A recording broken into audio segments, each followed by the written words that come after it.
Welcome to time smart professional, এই school for banking diploma and income tax. এটি এমন একটি অনন্য প্রতিষ্ঠান যার মাধ্যমে আপনি ঘরে বসে ব্যাংকিং ডিপ্লোমার প্রস্তুতি সুসম্পন্ন করতে পারবেন এবং ইনকাম ট্যাক্স রিটার্ন হাতে কলমে পূরণ শেখার মাধ্যমে নিজের রিটার্ন নিজেই পূরণ করতে পারবেন।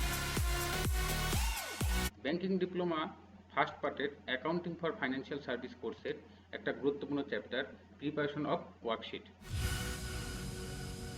প্রিপারেশন অফ ওয়ার্কশিট এটার ম্যাথের দুইটা দিক আছে, একটা সুবিধাজনক দিক, একটা অসুবিধাজনক দিক।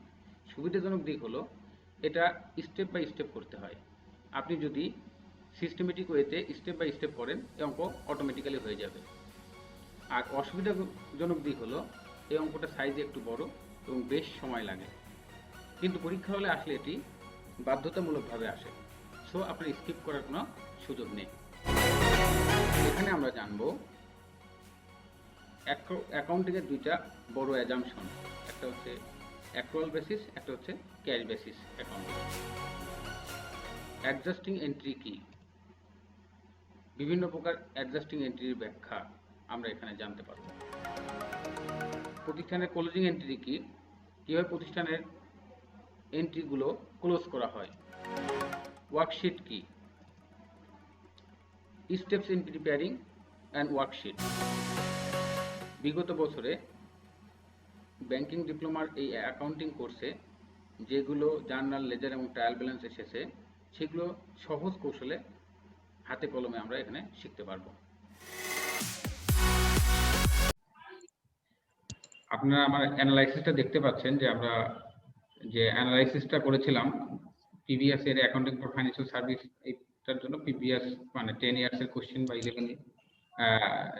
10টা বা 15টা কোশ্চেন নিয়ে আমরা করেছিলাম। তো সেখানে আমি দেখিয়েছিলাম যে মানে কোন কোন চ্যাপ্টারগুলো আপনাদের আসে, কোনগুলো বেশি আসে, কোনগুলো কম আসে। আমরা প্রায় অনেকগুলো চ্যাপ্টার কভার করে ফেলেছি অলরেডি, আর বাকিগুলো কভার করার চেষ্টা করছি। তো দেখেন এখানে আমরা মোটামুটি এমনিগুলো যেগুলো আছে এমনিগুলো কভার করেছি। এখন আপনাদের মানে যে কম্পালসারিটা এটা লাস্ট আমরা করাবো, যাতে এই 28 মার্কসটাও আপনার পরীক্ষা হলে করতে পারেন। তো দেখেন এখানে তিনটা জায়গা থেকে যে কম দিয়ে আমি সাধারণত কম্পালসারিকে মিন করেছি। 9 কম মানে 9 কম মানে 9 মানে ওটা কম্পালসারি। এটাকে কম মনে করবেন না, কম বলতে আবার মানে কম মনে করে ফেলবেন না আপনারা। তো দেখেন তো এইটাই কোন কোন চ্যাপ্টার থেকে সাধারণত এসেছে আপনি একটু খেয়াল করেন। দেখেন ফাইন্যান্সিয়াল স্টেটমেন্টস, ফাইন্যান্সিয়াল স্টেটমেন্টস এখান থেকে কম্পালসারি আসছে। আর একটা হচ্ছে ওয়ার্কশিট, এটা থেকে কম্পালসারি আসছে। আর একটা হচ্ছে অ্যানালাইসিস অফ ফাইন্যান্সিয়াল স্টেটমেন্টস, এই তিনটা থেকে কম্পালসারি সেটটা আসছে, এই তিনটা সেট থেকে। তো সেখানে দেখা গিয়েছে যে এই ওয়ার্কশিট আর হচ্ছে আপনার ফাইন্যান্সিয়াল স্টেটমেন্টস এই দুইটা অনেকটা মিল আছে এদের মধ্যে, কিছু কিছু অংশ মানে কিছু পার্ট এদের অনেকটা মিল আছে। বা এই ওয়ার্কশিট করলেও ফাইন্যান্সিয়াল স্টেটমেন্টের একটা বড় অংশ প্র্যাকটিস করা হয়ে যাবে। তার মানে এই দুইটাকে আমরা মানে কাছাকাছি পরপর করে শিখবো। এরপরে এই ফাইন্যান্সিয়াল স্টেটমেন্টস এর উপর করে কিভাবে এই ফাইন্যান্সিয়াল স্টেটমেন্ট অ্যানালাইসিস করা হয়, এটা একটা স্ট্র্যাটেজিক ডিসিশন যে ফাইন্যান্সিয়াল স্টেটমেন্টসটাকে কিভাবে অ্যানালাইসিস করা যায়, এই অ্যানালাইসিসটা আমরা করব। তাহলে আমরা মানে অ্যানালাইসিস, ফাইন্যান্সিয়াল স্টেটমেন্টের অ্যানালাইসিস দ্বারা আমরা বাস্তব জগতে অনেক কিছু সম্পর্কে, কোম্পানি যারা আমরা ইনভেস্ট করতে পছন্দ করি, যে আমরা কোম্পানিতে বিভিন্ন কোম্পানির শেয়ার ক্রয় করতে চাই, বা কোম্পানির আর্থিক গঠনটা কেমন, বা কোম্পানি কতটুকু স্ট্রেংথ, এগুলো আমরা যাচাই করতে পারি সেটা ফাইন্যান্সিয়াল স্টেটমেন্টের অ্যানালাইসিস দ্বারা। তো এইগুলো পার্ট, এই তিনটা চ্যাপ্টার থেকে সাধারণত কম্পালসারিটা আসে। তো আমরা এই তিনটা পার্টটা করব। আমরা যে আমাদের আগামীকালকেও ক্লাস হবে এবং সামনের সপ্তাহেও ক্লাস হবে, দিয়ে আমরা শেষ করে দিব। আমরা স্মুথলি শেষ করবো, আমাদের তাড়াহুড়ো না, আমাদের এই টাইমে আমাদের স্মুথলি শেষ হয়ে যাবে। আপনার কাছে খালি একটু মানে টাচে থাকবে এবং আমরা খুব সহজে শেষ করার চেষ্টা করব। আমরা তাহলে চলে যাব ওয়ার্কশিটে। ওয়ার্কশিটের সম্পর্কে একটু আমরা জানবো আমরা, এবং কাইসু কিমেল এর অ্যাকাউন্টিং প্রিন্সিপাল বইটা ফলো করব, প্লাস আপনাদের বইটা ফলো করব। আপনাদের বইয়ের থেকে এখানে কাইসু কিমেলের বইটাকে বেশি ফোকাস করতে হবে, বিকজ এখানে স্ট্যান্ডার্ডের কিছু এবং ইরর ফ্রির কিছু ইস্যু আছে, সেটার জন্য আমাদের মানে স্ট্যান্ডার্ড বই ফলো করতে হবে। তো দেখেন আমাদের ওয়ার্কশিট প্রিপারেশন, আমরা এই লেভেলে আছি ওয়ার্কশিট প্রিপারেশন। এটা করব, এটা দিয়ে শুরু করব, কারণ এইটা দিয়ে করলে আমাদের মানে এই তিনটার মধ্যে এটা থেকে আগে আমাদের শুরু করতে হবে, তাহলে আমাদের অটোমেটিক্যালি একটার সাথে একটা লিঙ্কেজে আমাদের শেষ হয়ে যাবে। এখন ওয়ার্কশিটটা কি আমরা একটু দেখবো যে ওয়ার্কশিটটা কি। দেখেন ওয়ার্কশিটটা কি, দেখেন a worksheet is a multiple column form used to adjusting process and preparing financial statements। দেখেন এই ওয়ার্কশিটটাও কিন্তু দেখেন ফাইন্যান্সিয়াল স্টেটমেন্টকে নিয়ে গেল। ওয়ার্কশিট বলতে বোঝানো হয় মাল্টিপল কলাম, একটা মাল্টিপল কলাম, এটা একটা কলামটা আপনাদের একটা দেখাই দিই, এই টাইপের একটা মাল্টিপল কলাম, এই টাইপের একটা মাল্টিপল কলাম, এটা কিন্তু বিভিন্ন কলামের সমষ্টি, হ্যাঁ কলাম, এটা multiple column, multiple column form use in adjusting process, যেটা ব্যবহার করা হয় অ্যাডজাস্টিং প্রসেসে, মানে ফাইন্যান্সিয়াল স্টেটমেন্টে কিছু অংশ ইনক্লুড করা হয় নাই, সেই অংশটুকু রিমেইনিং অংশটুকুকে অ্যাডজাস্টমেন্ট প্রসিডিওরে আনা হয় বা অ্যাডজাস্টমেন্ট করা হয়, ওই অ্যাডজাস্টমেন্টকে অ্যাড করা হয় এই প্রসিডিওরে, মানে ইউজড ইন অ্যাডজাস্টমেন্ট প্রসিডিওর, মানে অ্যাডজাস্টমেন্টের কাজটা করা হয়। And in preparing financial statements এবং ফাইন্যান্সিয়াল স্টেটমেন্ট, তার মানে ইউজ হয় দুইটা ক্ষেত্রে, এই মাল্টিপল কলামের মাধ্যমে একটা ফরম্যাট যেটা ইউজ হয় অ্যাডজাস্টিং প্রসেসে এবং ফাইন্যান্সিয়াল স্টেটমেন্ট তৈরিতে। তাহলে আমরা যদি এই প্রসিডিউরটা শিখি তাহলে আমাদের অটোমেটিক্যালি ফাইন্যান্সিয়াল স্টেটমেন্টস।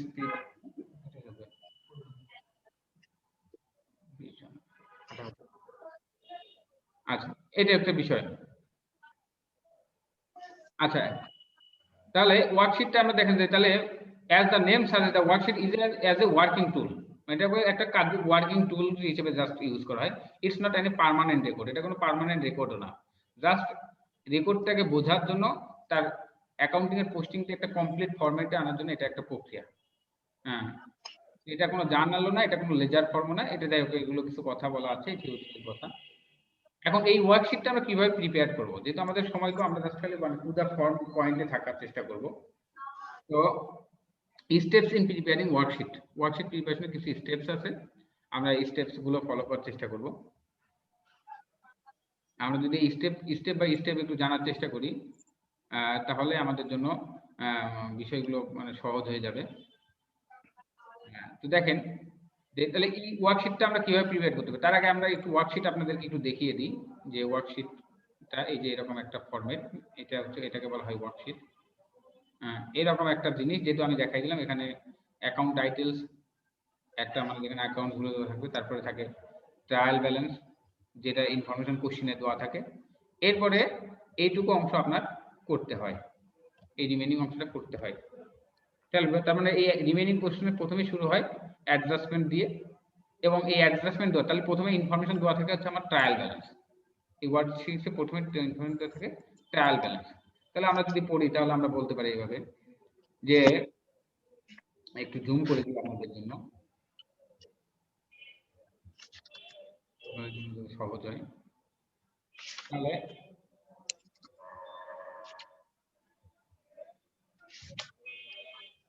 দেখেন, তাহলে আমরা যদি দেখি তাহলে প্রথমে কি করতে হবে, তাহলে প্রথম স্টেপ আমার ওয়ার্কশিটে prepare a trial balance in the worksheet, prepare in the trial balance in the worksheet, মানে জাস্ট খালি পরীক্ষা আপনার যে কোশ্চিনটা দেওয়া আছে কোশ্চিনটা তোলা, কারণ এইটুকু পরীক্ষা হলে আপনার কোশ্চিনের মধ্যে দেওয়া থাকবে, এই অংশটুকু পরীক্ষা হলে কোশ্চিনের মধ্যে দেওয়া থাকবে। ফর এক্সাম্পল আমার এখানে দেওয়া আছে, এই ইনফরমেশনটুকু আমার দেওয়া আছে, এই টাইপের ইনফরমেশনগুলো আমার দেওয়া আছে, পরীক্ষা হলে দেওয়া থাকবে এইটুকু। এখন বাকি অংশগুলো যেটা আছে সেই বাকি অংশগুলো আমার করতে হবে, তার মানে আমার এই প্রথম স্টেপ কি, যে অঙ্ক যা দেওয়া আছে এই ইনফরমেশনটা তোলা, এই ইনফরমেশনটুকু আমার তুলতে হবে, এটা হচ্ছে আমার ফার্স্ট স্টেপ। এরপরে দ্বিতীয় যে কাজটা, enter the অ্যাডজাস্টমেন্টস in the adjusting column, দ্বিতীয়টা কাজটা দেখেন, অ্যাডজাস্টমেন্ট কলামে অ্যাডজাস্টিং এন্ট্রিগুলো ইন করা, অ্যাডজাস্টমেন্ট কলামে অ্যাডজাস্টিং এন্ট্রিগুলো ইন করা। অ্যাডজাস্টিং এন্ট্রি কি আমরা এটা ডিটেইলস পড়বো, আমরা যখন দেখাবো অ্যাডজাস্টিং এন্ট্রি দেখালে আপনাদের ক্লিয়ার হয়ে যাবে। তারপরে অ্যাডজাস্টিং কলামে এই যে অ্যাডজাস্টমেন্ট কলাম, এখানে অ্যাডজাস্টিং এন্ট্রি মানে এই যে নিচে কিছু এন্ট্রি যেগুলো অ্যাডজাস্ট করা হয় না, এগুলো আদার ডাটার মধ্যে রয়ে গিয়েছে, এইগুলোর ইফেক্টটা দেখানো। তারপরে কাজটা হচ্ছে কি, এই ট্রায়াল ব্যালেন্সের সাথে অ্যাডজাস্টমেন্টে মিলায়ে অ্যাডজাস্টেড ট্রায়াল ব্যালেন্স করা, মানে এখানে যে ফিগারগুলো আমি অ্যাডজাস্টমেন্ট করলাম এইটা কারোর সাথে বাদ যাবে, এখানকার কোনো কারোর সাথে বাদ যাবে, কারোর সাথে যোগ হবে, এই ট্রায়াল ব্যালেন্সে কারোর সাথে যোগ হবে, কারোর সাথে বাদ হবে, মানে অ্যাডজাস্টমেন্ট হবে। এই অ্যাডজাস্টমেন্ট মিলে মানে এখানকার এই ট্রায়াল ব্যালেন্সের ফিগারের সাথে অ্যাডজাস্টমেন্টের ফিগারগুলো যোগ বিয়োগের মাধ্যম দিয়ে যেটা ফিগারটা পাওয়া যায় ব্যালেন্সিং এ, সেটাকে বলা হয় অ্যাডজাস্টেড ট্রায়াল ব্যালেন্স। এই অ্যাডজাস্টেড ট্রায়াল ব্যালেন্স নিয়ে তারপরে কাজটা হবে আমাদের। তাহলে আমরা অ্যাডজাস্টেড ট্রায়াল ব্যালেন্স মানে অ্যাডজাস্টিং কলাম ঢুকাইলাম।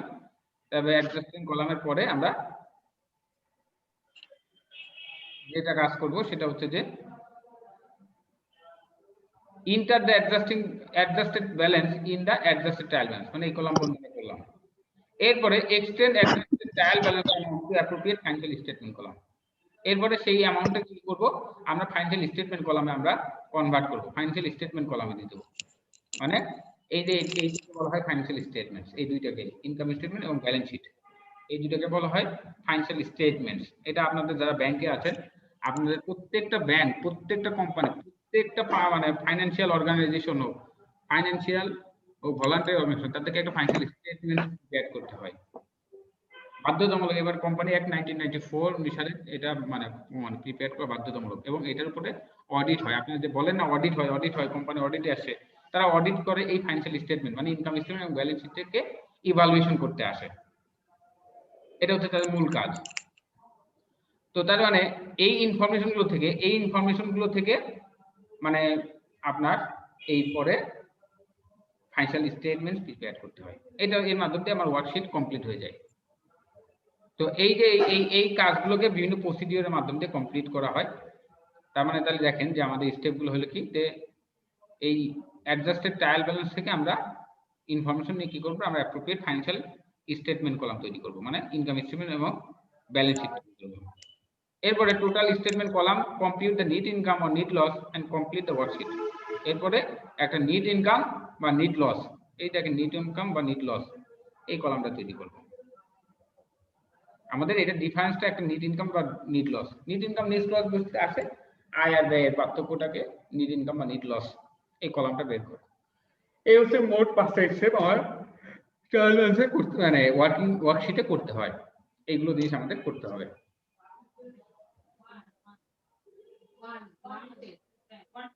তাহলে দেখেন, তাহলে আমাদের 5টা স্টেপ। তার মানে আমাদের এখানে কিন্তু একটা জিনিস সবচেয়ে যেটা গুরুত্ব, কারণ আমার কিন্তু দেখেন এইবার আমরা ওয়ার্কশিটের কথা বলি, এইবার যদি ওয়ার্কশিটের ডেফিনিশনটা করি তাহলে কি বলতে পারি না যে worksheet is multiple column form. যেটা কি করতে হয়, দেখেন ওয়ার্কশিট তো মেইনলি কাজ করে কি অ্যাডজাস্টমেন্ট প্রসেস, মানে যেগুলো অ্যাডজাস্ট করা হয় না সেগুলো অ্যাডজাস্ট করা হয়, এবং প্রিপেয়ার ফাইন্যান্সিয়াল স্টেটমেন্টস এবং ফাইন্যান্সিয়াল স্টেটমেন্টস প্রিপেয়ার করা হয়। এটা এবার আমি কিন্তু বলতে পারবো। এরপর যখন আমরা অঙ্কে যাব আরো বেশি কথাটা ক্লিয়ার হয়ে যাবে, এখনো হয়তো একটু কমপ্লেক্স হবে, আরো ক্লিয়ার হবে আমরা যদি একটু অঙ্কে গেলে পরে। তাহলে দেখেন এবার আমরা যে জিনিসগুলো জানতে হবে, তার মানে 2 নাম্বার স্টেপের যে বিষয়টা, enter the adjustment in the adjustment column, এইটা হচ্ছে আমাদের মেন কাজ। এই অ্যাডজাস্টমেন্ট এন্ট্রিতে বা ওয়ার্কশিট প্রিপারেশনের মেন কাজ হচ্ছে আমাদের এই অ্যাডজাস্টমেন্ট এন্ট্রিগুলো দেওয়া। when এখানে কিছু কথা আছে একটু মানে জানতেই হবে আমাদের, যে when using a worksheet enter the all adjustment in the adjustment column, সকল অ্যাডজাস্টমেন্ট দিকে অ্যাডজাস্টমেন্ট কলাম ঢোকাতে হবে। in entering adjustment use applicable মানে trial balance account, if additional accounts are needed insert them lines below the trial balance। এই adjustment trial balance করার ক্ষেত্রে আমাদের যদি অনেক সময় অ্যাডজাস্ট মানে এক্সট্রা কলাম লাগে, দেখেন আমাদের প্রথমে কিন্তু অঙ্কে দেওয়া আছে এইটুকু ইনফরমেশন আমাদের কিন্তু দেওয়া আছে। এরপরও যদি কোনো অ্যাডিশনাল ইনফরমেশন লাগে সেটা কি করতে হবে, এই ট্রায়াল ব্যালেন্সের নিচে আমাদের নিতে হবে, এইগুলো জায়গাতে দিতে হবে। আচ্ছা, a define letter identifies the debit and credit for each adjusting entry. প্রত্যেকটা অ্যাডজাস্টিং এন্ট্রি একটা ডেবিট এন্ট্রি থাকবে, একটা ক্রেডিট এন্ট্রি থাকবে, এবং debit credit must be equal. But the term used to describe the process is king. The company do not journalize adjustment until they complete worksheet and prepare financial statement. Company ওই adjustment এন্ট্রিগুলো যেগুলো সেগুলো journal এবং laser entry দিবে। এখন এখানে adjusting কেন করা হয়, দেখেন অ্যাকাউন্টিং এর দুইটা কনসেপ্ট আছে, ক্যাশ ভার্সেস মানে actual versus cash basis accounting, actual versus cash basis accounting. দেখেন আমরা সাধারণত যে আমরা স্টেটমেন্ট অফ ক্যাশ ফ্লো যখন করি, ক্যাশ ফ্লোতে ব্যাপারটা হচ্ছে যখন এখানে সম্পূর্ণ ক্যাশের লেনদেন হয়। ক্যাশ বেসিস বলতে অ্যাকাউন্টিং এবং actual basis accounting. Cash basis accounting বলতে বোঝানো হয় যে প্রতিষ্ঠান তখনই তার রেভিনিউ রিকগনাইজ করবে যখন সে ক্যাশ পাবে। যতক্ষণ না ক্যাশ পাবে ততক্ষণ পর্যন্ত তার রেভিনিউ রিকগনাইজ করবে না। এটাকে বলতে কি বোঝানো হয়, বিক্রিকে আমি তখনই বিক্রি বলবো যখন বিক্রি করে আমি টাকা পাবো, এর আগে বিক্রিকে আমি কোনো আয় হিসেবে দেখাতে পারবো না। যেমন আমি একটা মানে এবিসি কোম্পানি বা স্কয়ার কোম্পানি কারোর কাছে কিছু বিক্রি করলো, বাকিতে বিক্রি করলো, বা এবিসি কোম্পানি কারোর কাছে কোনো কিছু বাকিতে বিক্রি করলো, এই যে বাকিতে বিক্রি করলো এটাকে তার রেভিনিউ হিসেবে দেখাতে পারবে না ক্যাশ বেসিস অ্যাকাউন্টিং অনুসারে। ক্যাশ বেসিস অনুযায়ী নিয়মটা হচ্ছে যখনই ক্যাশ পাবে তখনই সেটা রেভিনিউ হিসেবে দেখাতে পারবে, আদারওয়াইজ পারবে না। আর অ্যাকচুয়াল অ্যাকাউন্টিং এ বলা হয় ক্ষেত্রে যে যে প্রতিষ্ঠানের যে দায়িত্ব, যে রেসপন্সিবিলিটি সেটা যদি সে পালন করে, মানে তার যে অব্লিগেশন ছিল, যে বাধ্যবাধকতা ছিল, সেটা যদি সে পালন করে, সেখানে টাকা পাক বা না পাক তার রেভিনিউ রিকগনাইজ হয়ে যাবে। যেমন এটা যদি বলি, বাকিতে বিক্রি করেছে, মানে দোকানদার যে এবিসি কোম্পানির যে দোকানদার ছিল সে বিক্রি করে দিয়েছে, মানে এবিসি কোম্পানির পক্ষ থেকে সকল দায়িত্ব সম্পন্ন করা হয়েছে। তাই এবিসি কোম্পানি যেহেতু সকল তার পক্ষে রিমেনিং কোনো কাজ নাই বা অব্লিগেশন বাধ্যবাধকতা নাই, তাই এবিসি কোম্পানি ওই বিক্রিকে সে রেভিনিউ হিসেবে দেখাতে পারবে যদিও সে ক্যাশ পাক বা না পাক। এটাকে বলা হয় অ্যাকচুয়াল নীতি বা বকেয়া ব্যয়, বকেয়া নীতি। আর ক্যাশ বেসিস বলতে নগদান নীতি। এটা হচ্ছে আপনার নিশ্চয়ই পার্থক্য বুঝতে পেরেছেন। তবে অ্যাকাউন্টিং এবং অ্যাকাউন্টিং এর যত স্ট্যান্ডার্ড, এটা ক্যাশ বেসিসকে না, তারা ফোকাস করে হচ্ছে অ্যাকচুয়াল বেসিসকে। অ্যাকাউন্টিং এর standard is based on actual basis accounting. এই জন্যই আমাদের স্টেটমেন্ট অফ ক্যাশ ফ্লোতে ইনডিরেক্ট মেথডের মাধ্যম দিয়ে ক্যাশে নিয়ে আসতে হয়, কারণ ওখানে নন ক্যাশ আইটেমও রেভিনিউর মধ্যে ইনক্লুড থাকে। আপনাদের যখন সেকেন্ড পার্টে ক্যাশ ফ্লো করাবো, আপনাদের এই পার্টে আসে ক্যাশ ফ্লো খুব কম, কিন্তু আসে না বলেই চলে, তবে সেকেন্ড পার্টে বাধ্যতামূলক ভাবে আসে, ওইটা আমরা কখন করাবো। আচ্ছা, তো দেখেন তাহলে এটা হচ্ছে আমাদের ক্যাশ বেসিস অ্যাকাউন্টিং। এরপরে কিছু প্রিন্সিপালটা এখানে গুরুত্বপূর্ণ। এটার বেসমেন্ট কি, যে এই যে অ্যাকচুয়াল বেসিস এবং ক্যাশ বেসিস এর বেসমেন্ট, এই অ্যাকচুয়াল বেসিস কিসের উপর ভিত্তি করে হলো? এর মধ্যে একটা হচ্ছে রেভিনিউ রিকগনিশন প্রিন্সিপাল। রেভিনিউ আমি একটু আপনাদের মিউট করে দিই, নয়েজ ক্রিয়েট না হোক।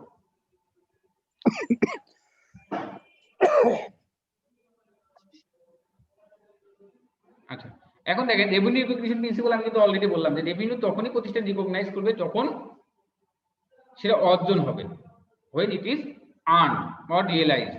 যখন রিয়েলাইজড হবে তখনই রিকগনাইজ করবে, এটাকে বলে রেভিনিউ রিকগনিশন প্রিন্সিপাল। আর একটা হচ্ছে এক্সপেন্স রিকগনিশন প্রিন্সিপাল, যার আরেকটা নাম হচ্ছে মেসিং প্রিন্সিপাল। এটা আরেকটা কমন নাম হচ্ছে messing principal.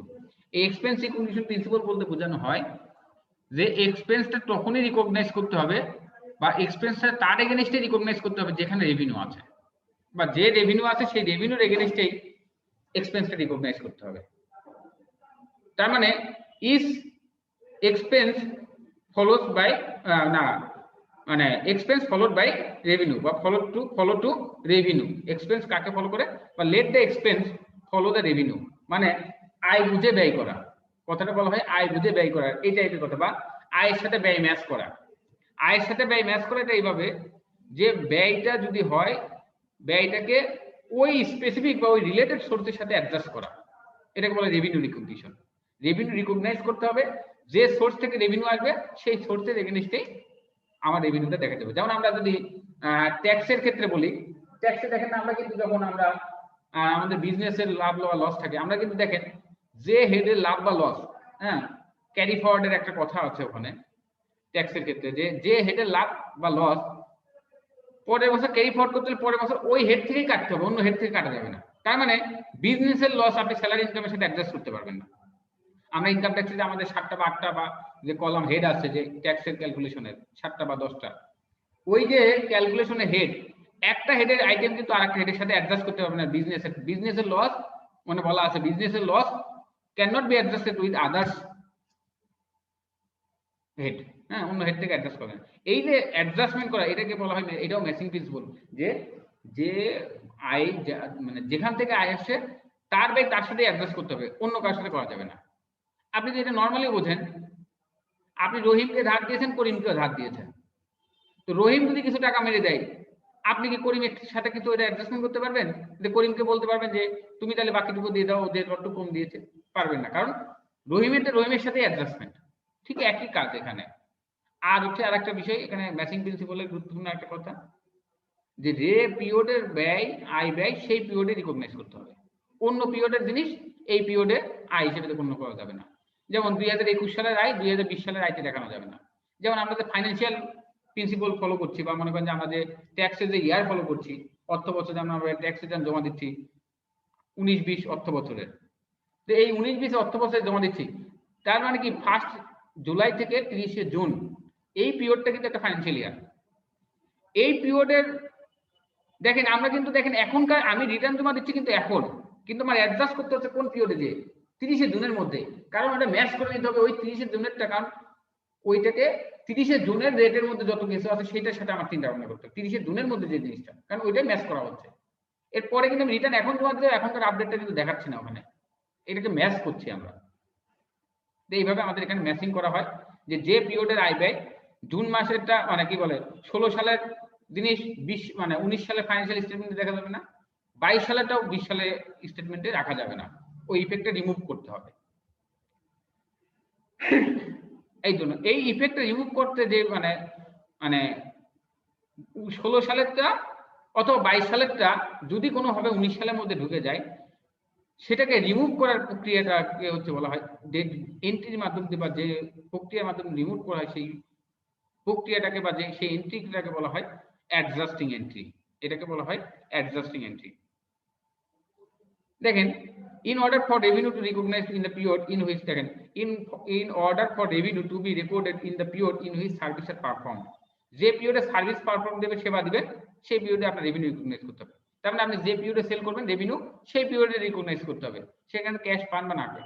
and for expenses to be recognized in the period they are incurred, expense তখন রিকগনাইজ করতে হবে যখন মানে রিকগনাইজ করতে হবে যখন সেটা ইনকার্ড হয়েছে। Completing companies make adjusting entry, এটা করার জন্য কোম্পানি করে কি অ্যাডজাস্টিং এন্ট্রি করে। Adjusting entry ensure that the revenue recognized and expense recognition principle is follow, এই দুটো প্রিন্সিপল ফলো করা হয়েছে।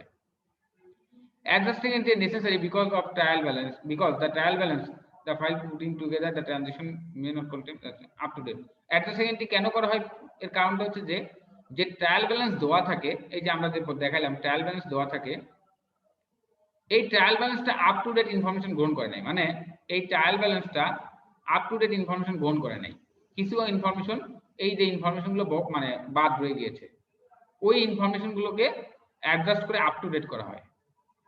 তারপর adjusting entry R required very every time of the company prepare financial statement, মানে যতবার ফাইন্যান্সিয়াল স্টেটমেন্ট প্রিপেয়ার করা হবে ততবারই অ্যাডজাস্টিং এন্ট্রি কাজ করা হবে।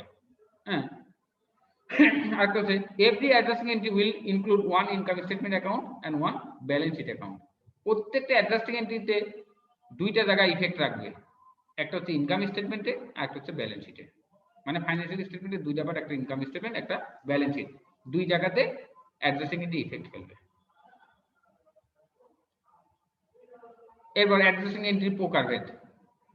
অ্যাডজাস্টিং এন্ট্রি প্রকারভেদ জানলে আপনার অ্যাডজাস্টিং এন্ট্রি কি ক্লিয়ার হয়ে যাবে। অ্যাডজাস্টিং এন্ট্রি বলতে বোঝানো হয়, আমি যেমন বললাম যে 16 আর 22 সাল, 19 সালে যে আপনি কাজ করছেন, একটা হচ্ছে 16 সালের কিছু ইনফরমেশন নিয়ে আসছেন, একটা হচ্ছে 22 সালের কিছু ইনফরমেশন।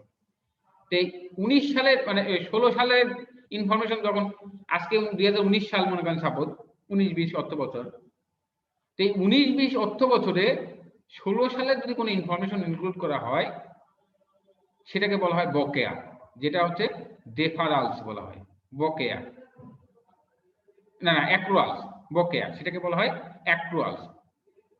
যেমন হচ্ছে অ্যাক্রুড রেভিনিউ, এইটাকে আবার মানে দুই ভাগে ভাগ করা যায়, অ্যাক্রুড রেভিনিউ, অ্যাক্রুড এক্সপেন্স, মানে এক্সপেন্স আর রেভিনিউ এই দুইটা ক্যাটাগরিতে আবার তাতে ভাগ করা হয়। আর ডেফারালস বলতে বোঝানো হয় যে ভবিষ্যতে ঘটে গিয়েছে, ভবিষ্যতে ঘটবে, মানে 22 সালের ঘটনা 19 সালে এসে 22 সালের ঘটনা 19 সালের মধ্যে 22 সালের ঘটনাকে রিমুভ করে দেওয়া, মানে অ্যাডভান্স ঘটনাকে বাদ দিয়ে দেওয়া, এটাকে বলা হয় ডেফারালস। এটাও আবার দুই ভাগে ভাগ করা হয়েছে, একটা হচ্ছে যে এক্সপেন্স, একটা হচ্ছে রেভিনিউ। আচ্ছা, এখন কি বলা হয় তাহলে ডেফারালস বলতে কি বোঝানো হচ্ছে, যদি 19 সালে যে 22 সালে কোনো খরচ পেইড করে দেওয়া হয় সেটা হচ্ছে প্রিপেইড এক্সপেন্স, এটা হচ্ছে ডেফারাল। ডেফারালকে দুই ভাগে ভাগ করা যায়, মানে কোনো কিছুকে অ্যাডভান্স পেমেন্ট করা হলে বা অ্যাডভান্স রিসিপ্ট হইলে যেটা এখনো অর্জন হয় নাই, অন্য পিরিয়ডের জিনিস বা পরবর্তী নেক্সট পিরিয়ডের জিনিস আগের পিরিয়ডে আমি গ্রহণ করে ফেলেছি বা প্রদান করে ফেলেছি, এটাকে বলা হয় ডেফারালস বা অগ্রিম। ডেফারালস বা অগ্রিম। এটা যদি এক্সপেন্সের ক্ষেত্রে হয় তাহলে বলা হয় প্রিপেইড এক্সপেন্স, মানে আগেই পে করা হয়েছে। আর যদি রেভিনিউর ক্ষেত্রে হয় তাহলে আনআর্নড রেভিনিউ, মানে যে রেভিনিউ এখনো অর্জন করা হয় নাই। কেউ একজন বলছিলেন কথা কাটা কাটা আসছে।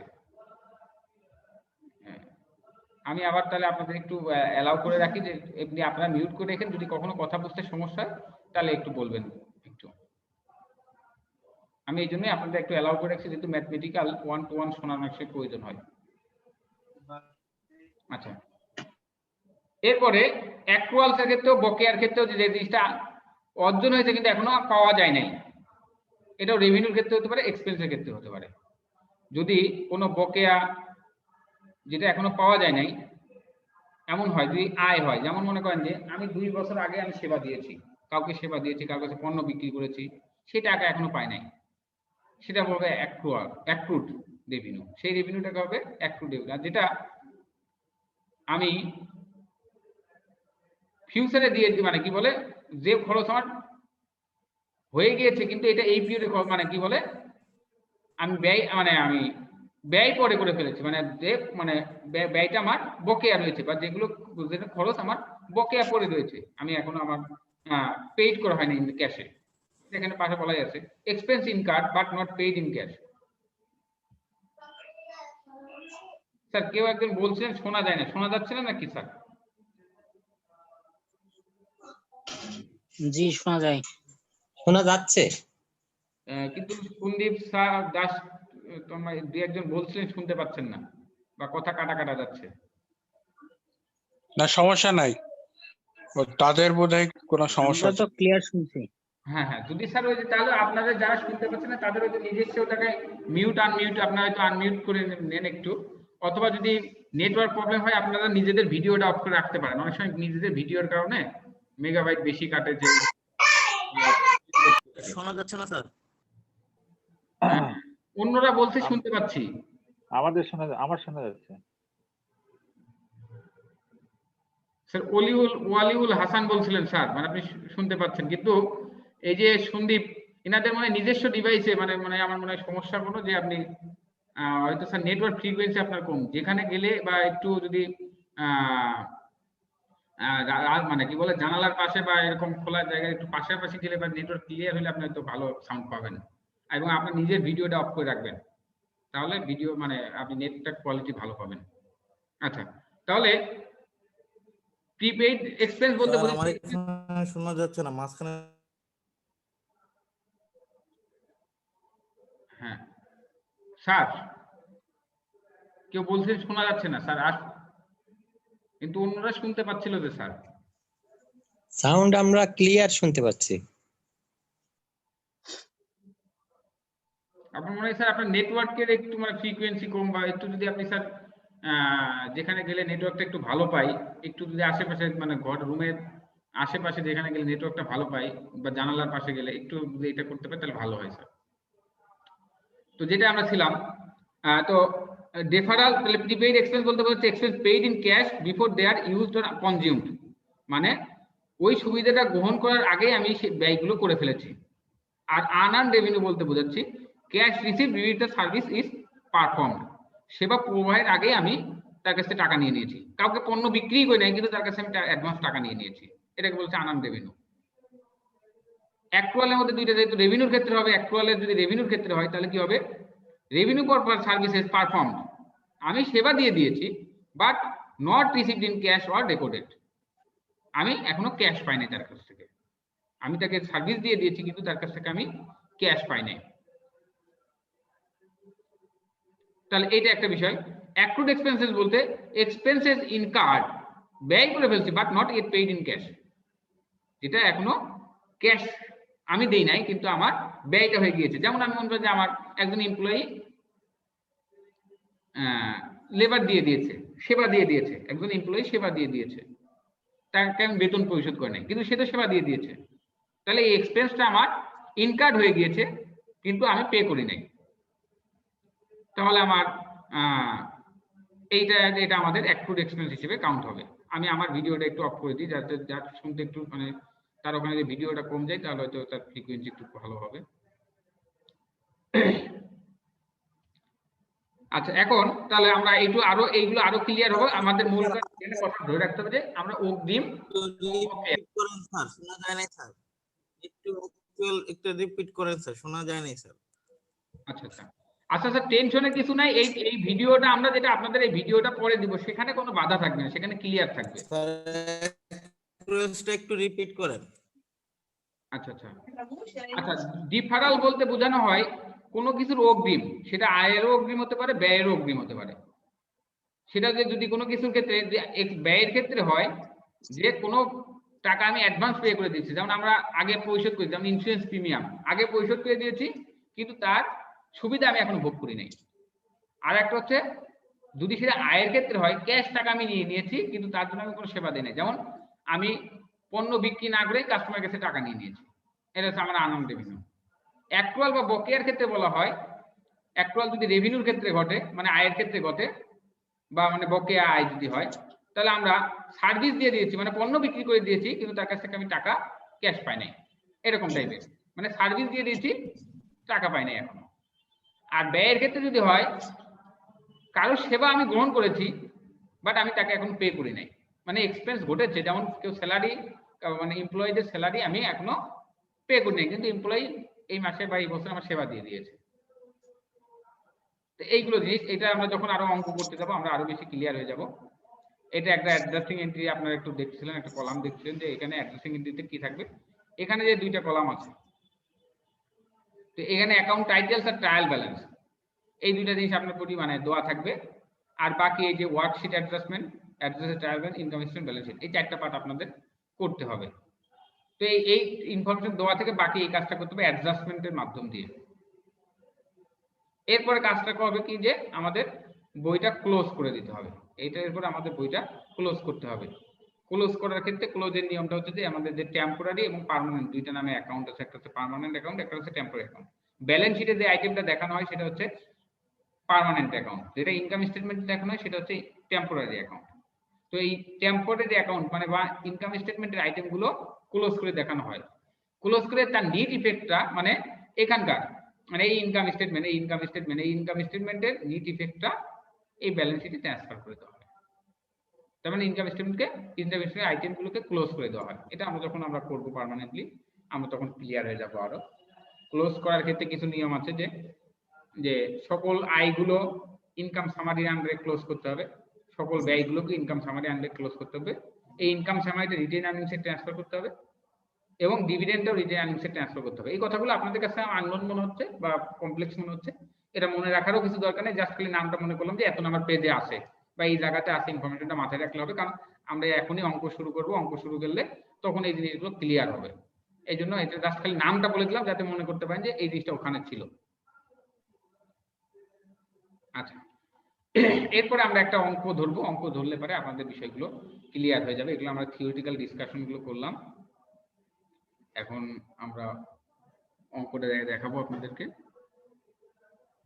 আমরা কাইসু কিমেল এর অ্যাকাউন্টিং প্রিন্সিপাল বইটা ফলো করেছি, আপনাদের বইটাও নিব, মানে আপনাদের সালের কোশ্চেন এবং আপনাদের বইটা নিব। আগে আমরা স্ট্যান্ডার্ডাইজড একটা ফরম্যাট দেখাবো, এরপরে আপনাদের এগুলো সবই একই কাছাকাছি। এবং এই ওয়ার্কশিটটা আপনারা খুব গুরুত্ব দিবেন, কারণ ওয়ার্কশিটের উপরে কিন্তু আমার ফাইন্যান্সিয়াল স্টেটমেন্ট মানে পরের যে কম্পালসারি পার্টটা, বললাম যে কম্পালসারি তিনটা চ্যাপ্টার থেকে আসে, একটা হচ্ছে ওয়ার্কশিট, একটা হচ্ছে ফাইন্যান্সিয়াল স্টেটমেন্ট, একটা হচ্ছে অ্যানালাইসিস অফ ফাইন্যান্সিয়াল স্টেটমেন্ট, যেটা সবগুলো অংশই এই ওয়ার্কশিটের উপর নির্ভর করে, মানে ওয়ার্কশিটেও ফাইন্যান্সিয়াল স্টেটমেন্টটা করা হয়। তাহলে আমরা এই একটা অঙ্ক আমরা একটু দেখবো, যে এখানে ল্যাম্পপোর্ট রুফিং কোম্পানির একটা ওয়ার্কশিট দেওয়া আছে, বা ট্রায়াল ব্যালেন্স তাদের দেওয়া আছে, তাদের ট্রায়াল ব্যালেন্স এখানে দেওয়া আছে, ট্রায়াল ব্যালেন্সটা যেটা আমরা এর আগে জার্নাল লেজার আপনাদের ট্রায়াল ব্যালেন্স করিয়েছি, যারা করেন না ওই ভিডিওটা আপনাদের দেওয়া আছে, আমরা একটু জাস্ট দেখে নেবেন। এরপরে আদার্স কিছু ডেটা আছে, সেগুলো ডেটা ওখানে ইনক্লুড করা হয় নাই, বলছে physical count reveals that only 550 of roofing supplies on hand। কিছু এই যে এখানে ইনভেন্টরি কিছু ইনফরমেশন দেওয়া ছিল, অ্যাকাউন্ট সাপ্লাইজ বা সাপ্লাইজ, এই সাপ্লাইজ এর কিছু এলিমেন্টস ইউজ করা হয় নাই।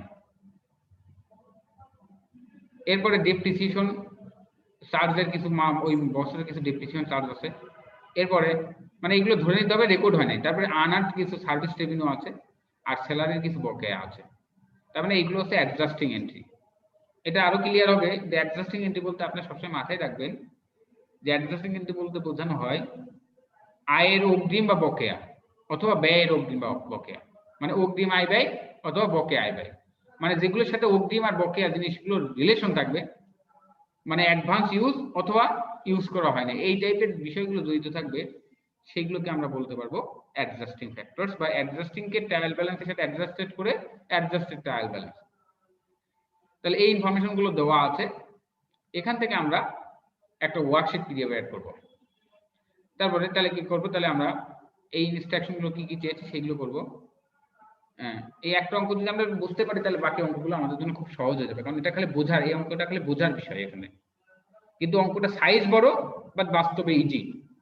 সাইজ বড় কারণ আমরা কিন্তু জানেনি যে যে ব্যক্তির সাইজ বড় হয়, মানে যে জিনিসের সাইজ বড় কিন্তু সেই জিনিসটা তত কমপ্লেক্সিটি কমে যায় তার মধ্যে।